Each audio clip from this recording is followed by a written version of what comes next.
County, Carroll County, South Central Columbiana County, Coshocton County, Northern Guernsey County, Harrison County, Jefferson, Ohio County, Northern Muskingum County, Tuscarawas County, until 6:30 p.m.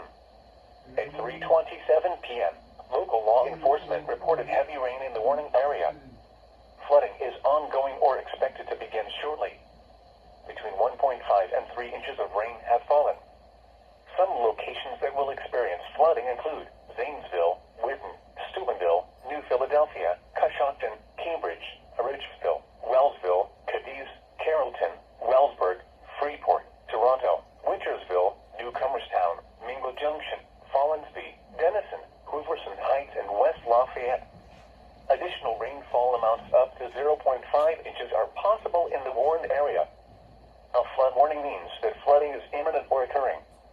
All interested parties should take necessary precautions immediately. Turn around. Don't drown when encountering flooded roads.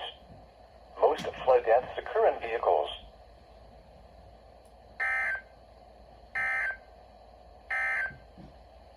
Record daily maximum rainfall set in Columbus, Ohio.